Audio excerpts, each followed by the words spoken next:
皆さんこんにちは。主婦ミニマリスト顔なしです。本日も動画をご覧いただきありがとうございます。本日はキッチン収納をご紹介しながら不要なものがないか見直していきたいと思います。この動画は片付けで悩んでいる方、物が多い方、物が捨てられないという方におすすめの動画となっています。ぜひ最後までお付き合いください。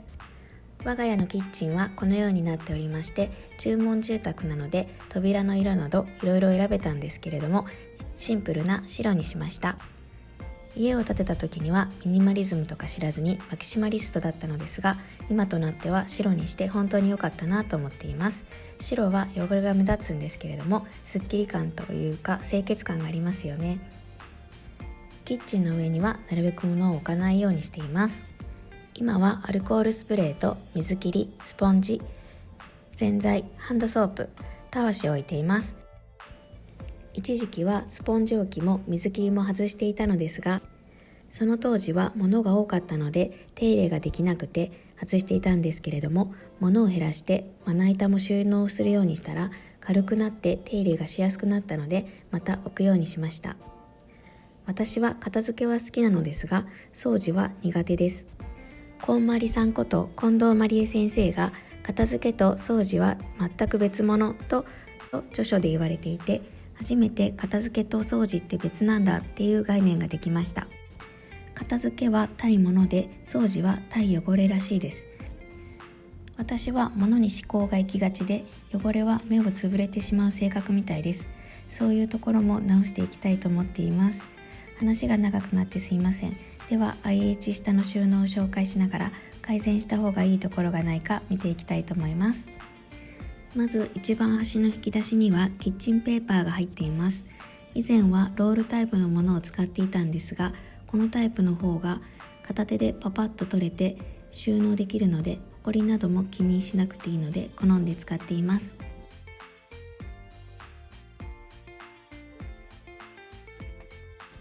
ここは何もなくて、魚焼きグリルは至って普通のグリルです。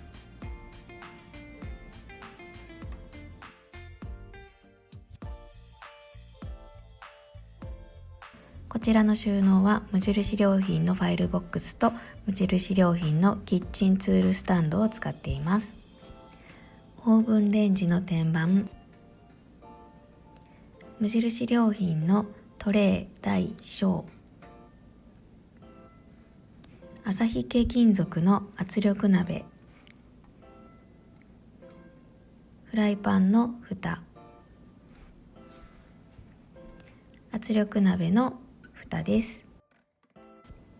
昨年の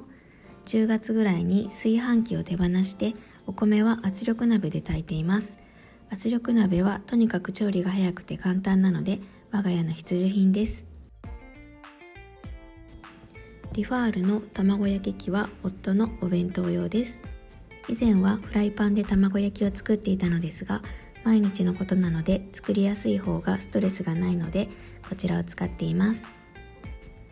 取っ手が取れるので収納がしやすいです。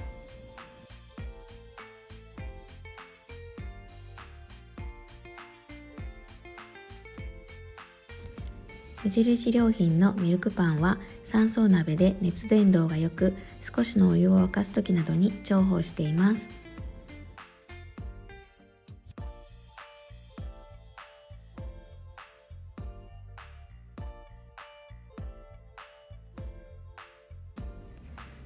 こちらの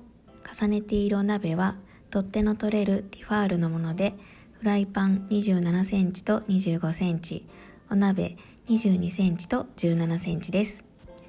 25センチのフライパンは揚げ物によく使っていて、22センチのお鍋は麦茶を作るのによく使います。17センチの鍋は汁物を作ります。お鍋が多めなので手放そうかと思ったのですが、我が家の用途にそれぞれが合っているのでそのまま使っています。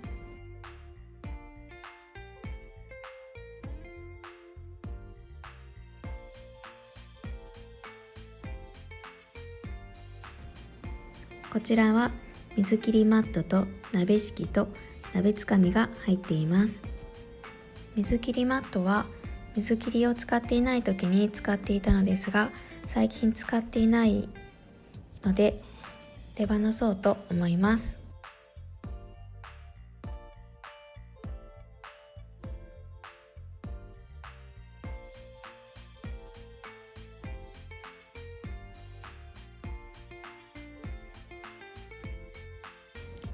アルミホイル、クッキングシート、ラップを入れています。クッキングシートは最近使っていないので、場所をお菓子関係のボックスにしたいと思います。ジップロックシートが2枚入っていますが、こちらに入れていてもシートは全然使っていないです。トイレの床掃除に使えそうなので、こちらのシート2つは移動させたいと思います。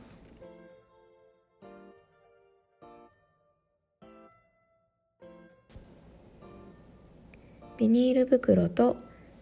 うちわが2つ入っています。うちわは熱いものを冷ますのに使うんですけど、2個もいらないので綺麗な方だけを残したいと思います。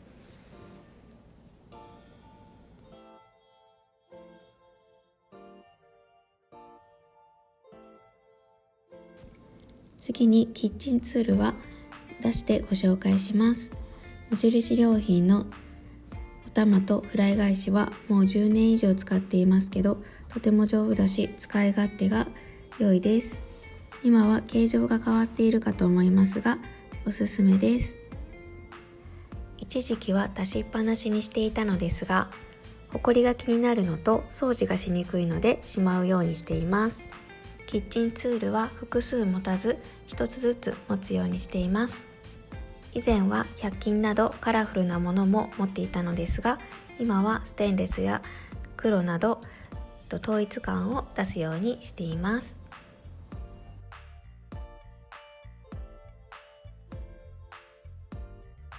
その下はホットプレート、ルクルーゼの鍋、23センチと16センチ、ミキサーと油を固めるやつが入っています。ホットプレートは鍋をするときによく使います。ルクルーゼの鍋は正直使用頻度は低いのですが、1、2ヶ月に1回は使うので取ってあります。ミキサーは壊れても買い直しはしないかなと思います。次にワークトップ下に行きます。大さじ、小さじ、しゃもじ、ピーラー、塩、砂糖、塩コショウ、味の素とよく使うものを入れています。以前は何が入っていたか忘れたんですけど、ここがすごくごちゃごちゃしたような気がします。毎日使うものはほぼ決まっていますので、本当によく使うものだけを収納するようにしています。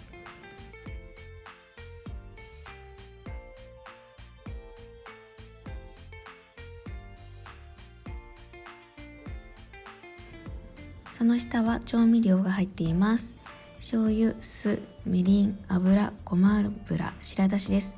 水はここに入れてみたんですが、全然使わないので違うところに足していきたいと思います。以前は調味料をおしゃれな容器に入れ替えたりもしていたのですが、面倒だし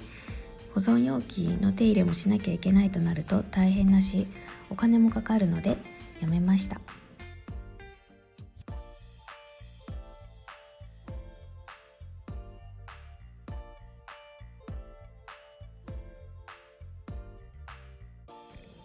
次はその下、かき氷機、スケール、保存容器が3種類、蒸し器、大根おろし器、いわきの保存容器の蓋、幼稚園に行く子どものお弁当箱、小学生の子どもの箸が入っています。陶器の保存容器は使っていなくて捨てるもの候補でここに置いてみたのですが、やっぱり使わないのでこちらは処分したいと思います。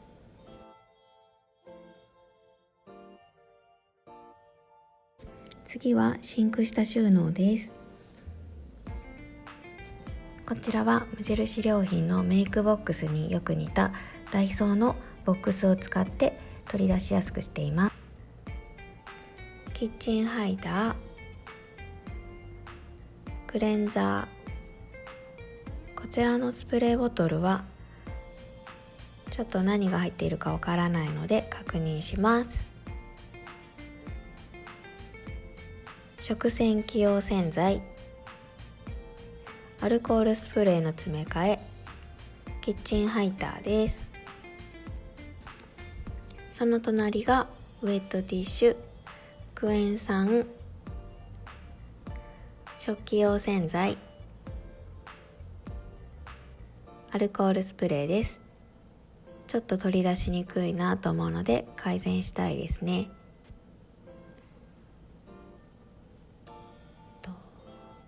除湿剤、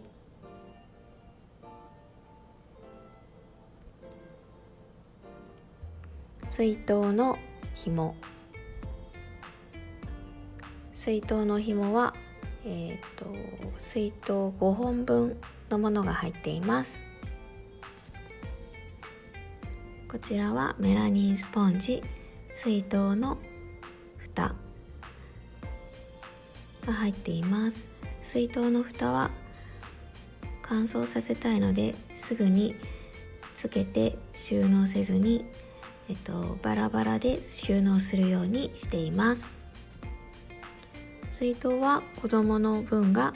2本ずつと私のものと夫のものが2つあります。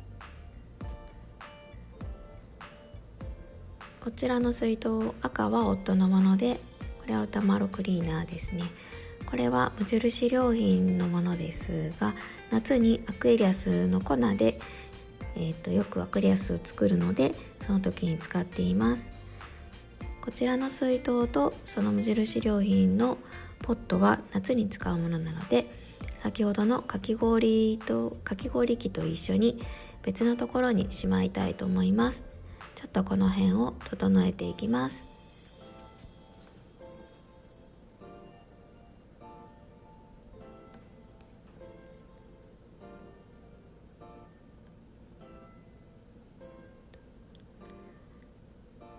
お掃除関係をちょっとまとめて、少しだけすっきりできたかなと思います。そうだ、まな板が2枚あります。こっちが IKEA のものです。まな板、なぜか我が家いっぱいあるので、1枚残して、こっちを残して、さっきのは処分したいと思います。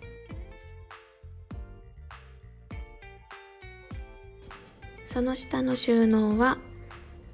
ざる、ボウル、レジ袋、夫のお弁当箱が2つ入っています。レジ袋がちょっと溢れてしまっているので、こちらをちょっと整理したいと思います。ボウルは1,2,3,4,5個とざるが3個あります。夫のお弁当は今ちょっと使っているのでないのですが、このお弁当の敷は全然使わないので、こちらを処分したいと思います。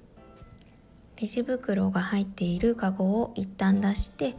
カゴからレジ袋を全部出したいと思います。レジ袋は結構増えやすいものなので、よく使えそうな5つを残して、あとは捨てたいと思います。こちらの扉の収納にはまな板が2枚、こちらも処分したいと思います。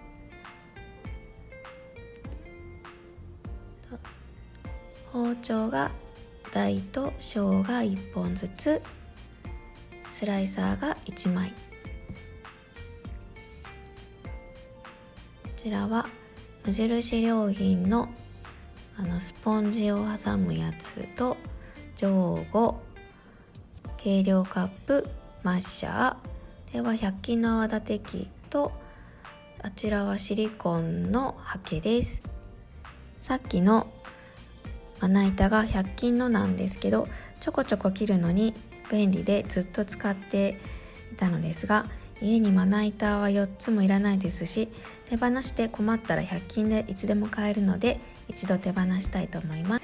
こちらが動線に合っていないものなので、ちょっと移動させようと思います。こちらが処分するものです。今回の処分するものは複数数があるものだったので、なくなってもきっと困らないと思います。それよりもすっきりした方が使い勝手が良くなると思いますので、こちらは、手放していきたいと思います。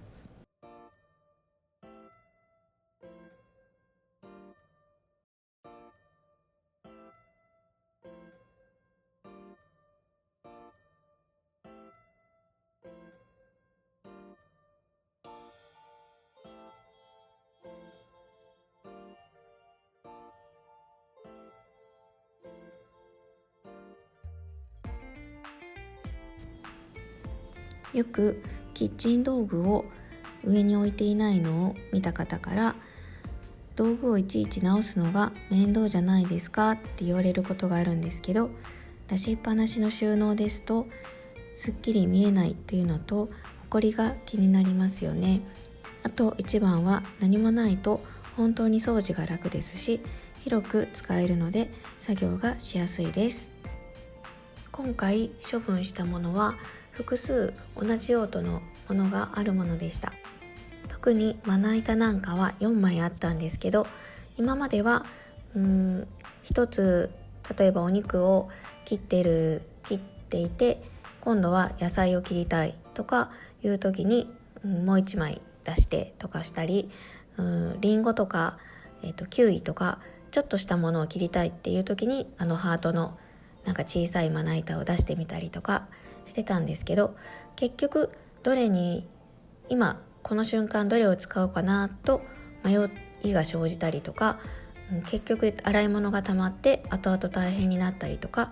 今まで、無意識でそういうことをしてたんですけど、結局大変になっていたのかなと思います。数を減らせばいいっていう問題ではないとは思うんですけど、結局物の数が減ると隙間ができて取り出しやすかったり直しやすかったりするので、結局効率よく作業ができるような気がします。私みたいに一気に減らすことが苦手な人も、ちょっとずつ見直しを重ねていくうちに、だんだんこれもいらないなとかいう気づきが出てきて、少しずつ物が減らせるようになると思いますので、ぜひ参考にされてみてください。今回の動画はいかがだったでしょうか。ちょっとでも良かったよ、参考になったよという方がいらっしゃったら嬉しいです。もしよければチャンネル登録とグッドボタンをよろしくお願いします。それでは次の動画でお会いしましょう。バイバイ。